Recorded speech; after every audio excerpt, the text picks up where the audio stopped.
Breaking news చూస్తున్నాం. నేడు AP cabinet సమావేశం కానుంది. ఇవాళ ఉదయం 11 గంటలకు అమరావతిలో కీలక మంత్రివర్గ సమావేశాన్ని నిర్వహించనుంది. ముఖ్యమంత్రి చంద్రబాబు నాయుడు అధ్యక్షతన జరగనున్న ఈ భేటీలో రాష్ట్ర అభివృద్ధికి సంబంధించిన పలు ముఖ్యమైన నిర్ణయాలకు ఆమోదం తెలపనున్నారు. ఇటీవల 7వ ఎస్ఐసిపి ఆమోదించిన 11 ప్రాజెక్టులకు సంబంధించి 28,546 కోట్ల భారీ పెట్టుబడులకు కేబినెట్ గ్రీన్ సిగ్నల్ ఇవ్వనుంది. రాజధాని అమరావతి అభివృద్ధికి సంబంధించి కూడా కీలక నిర్ణయాలు తీసుకోనున్నారు. అమరావతి గవర్నమెంట్ కాంప్లెక్స్ పరిధిలోని 1450 ఎకరాల్లో మౌలిక వసతులు కల్పించడానికి 1,052 కోట్లతో టెండర్ పిలవడానికి కేబినెట్ ఆమోదం తెలపనుంది.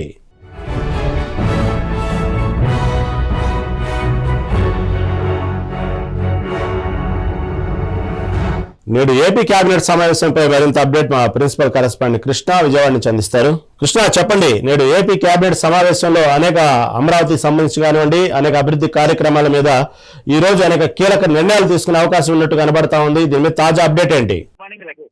ఈ రోజు ముఖ్యమంత్రి చంద్రబాబు నాయుడు అధ్యక్షతన మరి కాసేపట్లో సచివాలయంలో అయితే ఏపీ కేబినెట్ సమావేశం నిర్వహిస్తున్నారు. ప్రధానంగా ఏదైతే 7వ ఎస్ఐసిబిలో తీసుకున్న నిర్ణయాల్లో ఈ రోజు కేబినెట్ అయితే ఆమోద ముద్ర వేయినట్లు మనకు ప్రధానంగా తెలుస్తుంది.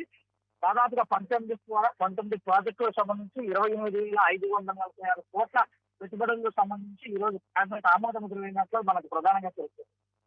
అదేవిధంగా అమరావతిలో అంటే ఇప్పటికే గవర్నమెంట్ మౌలిక వసతులు కూడా ఈ రోజు కేబినెట్ ఆమోద ముద్ర వేయినట్లు మనకు ప్రధానంగా తెలుస్తుంది. దీంతో పాటు ఏదైతే NH16 national highway 16 speed access road ని అనుసంధానం చేస్తూ దాదాపుగా 680 కోట్ల రూపాయలు టెండర్లతో కలవన్నారు. ఆ టెండర్లు కూడా ఈ రోజు కేబినెట్ లో ఆమోద ముద్ర వేయినట్లు మన ప్రధానంగా తెలుస్తుంది. దీంతో పాటు ఏదో ఒక 2వ దశలో ఏదైతే ల్యాండ్ పుల్లింగ్ లో 44,000 ఎకరాలు ల్యాండ్ పుల్లింగ్ ద్వారా సేకరించేటటువంటి దానిపైన ఈ రోజు కేబినెట్ లో చర్చించున్నారు. కేబినెట్ లో చర్చించి దానిపైన కూడా ఆమోద ముద్ర వేయినట్లు మనకు ప్రధానంగా తెలుస్తుంది. అదేవిధంగా విశాఖపట్నంలో ఏదైతే సాఫ్ట్వేర్ కంపెనీ కాగ్నిజెంట్ సంస్థకు సంబంధించి కూడా ఈ రోజు అయితే కేబినెట్ లో దాని విశాఖపట్నం ఏర్పాటుకు సంబంధించి కూడా కేబినెట్ లో చర్చించడానికి ప్రధానంగా తెలుస్తుంది.